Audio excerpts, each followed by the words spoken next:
Good morning. Welcome back to another Friday. We've been spending our time on these Fridays talking about anxiety, specifically how our anxiety shows up in this really difficult year that we've had. And I think collectively we all know that this has been a really difficult year. And we share that pain collectively because we know it's not just maybe in our small community or in our family, in our nation, but just even globally, the whole world is really experiencing something that in our lifetime we were really not experiencing. Even in our parents' lifetimes, we really not really greatly experienced on such a level as this is.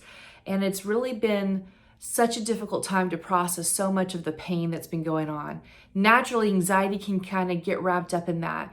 If we remember, it's our nervous system's way of letting us know that there's something wrong. So there's times where we may even wake up and we just kind of feel that knot in the pit of our stomach, or we sense our heart is racing and we're not even clearly sure why that is.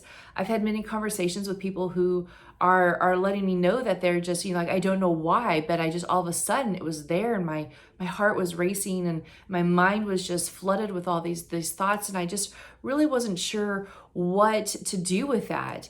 And then when we sit back and we can relate that there's usually a story behind that. There's a reason from the past that can correlate to the anxiety today. Oftentimes people who navigate through these difficult times fairly steady are ones who didn't have a lot of anxiety provoking situations in their past. And I know that there's quite a difficulty in going back to the past. Many people who come in for counseling, they're like, can we not talk about the past? I've already dealt with that. I just want to deal with what's going on right now.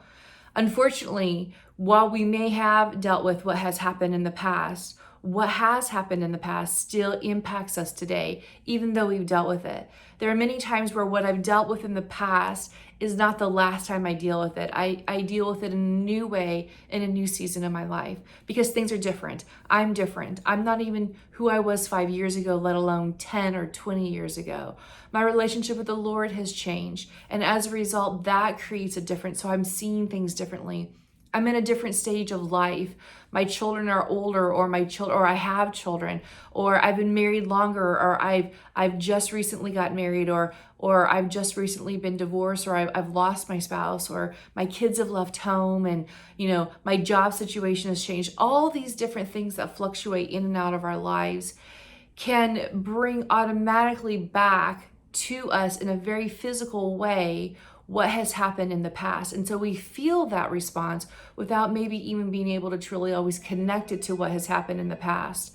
And so being able to recognize that there is a story that relates to what I'm experiencing today can be very helpful.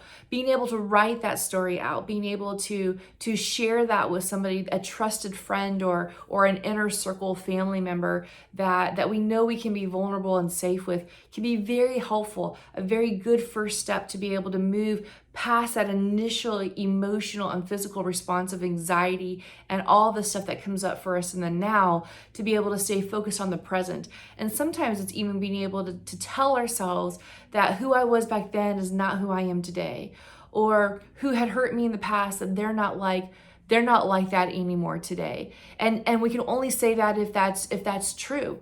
If that's not true and that person is still like that, and all that continues to get brought up, we can tell ourselves other things that are true. Like, I'm not the child that had been wounded, and I have freedom. I'm able to get up and I'm able to leave a situation that is difficult or is that painful. I don't have to allow people to treat me or talk down to me in some way. And being able to remind ourselves that I do have these boundaries, and I do have the ability to protect myself in the current, in the present, can be a way to help mitigate and soften the physical feelings of that anxiety. This is something that I know has come up in my life. I had a very similar situation today, just driving to the office this morning, and there was just a really rude encounter with another driver, and it just pulled me automatically into this place where I was flooded with anxiety, and I had such a hard time thinking, and all I felt like doing was kind of becoming this person that I was in the past.